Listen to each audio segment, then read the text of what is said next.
Well, we'll look at operators in quantum mechanics again and make some comparisons of the wave function notation with the Dirac notation in a little bit different way.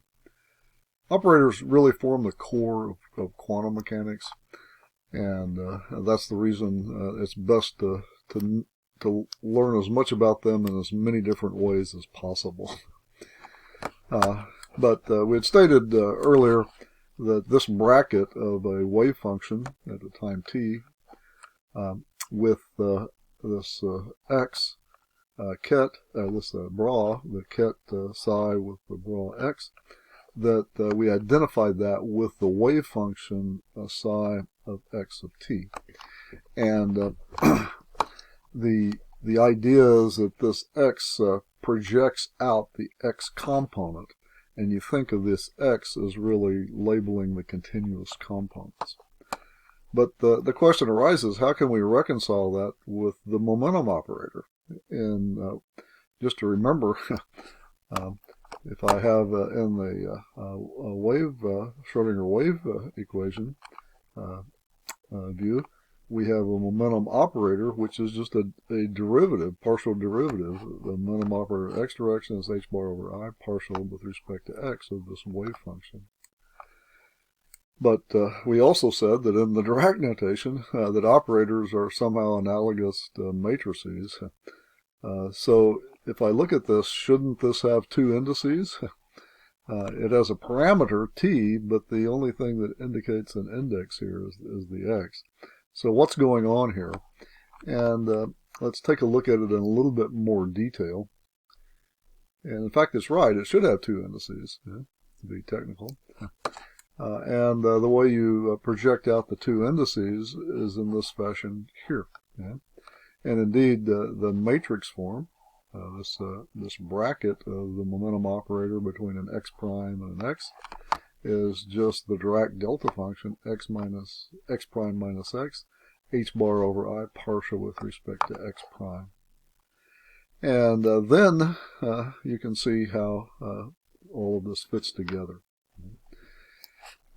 Momentum operator in the Dirac notation operating on this ket state vector.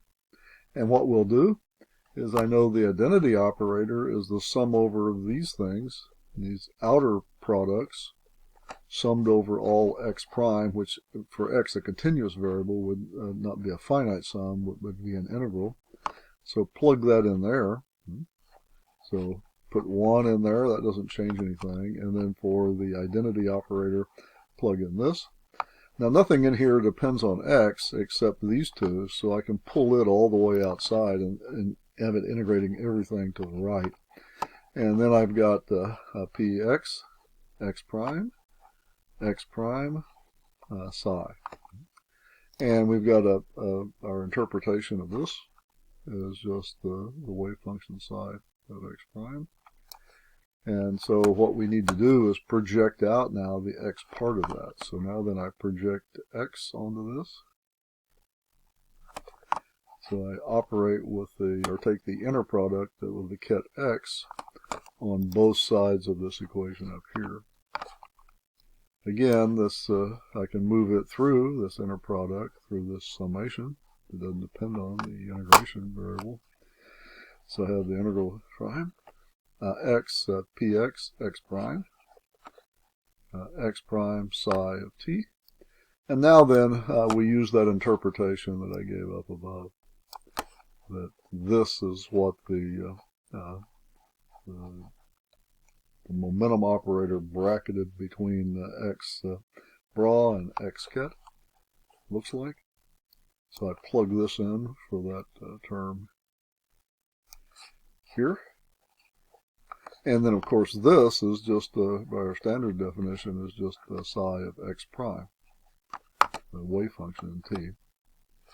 But now then, I've got this integral over x prime, and the integral over x prime of this delta function, that just says replace everything in this equation where there's an x prime by an x. And then when we integrate over that delta function, this x prime gets replaced by x, this one gets replaced by x, and then we recover that wave function form. So this, in the Dirac notation, is this, but translated over into the wave becomes Schrodinger's wave mechanics. It becomes that form. You can do a similar thing for the kinetic energy operator. Turns out the kinetic energy operator can be written as a sort of two-component entity, like a matrix. A Dirac delta function x prime x, and partial with respect to x prime.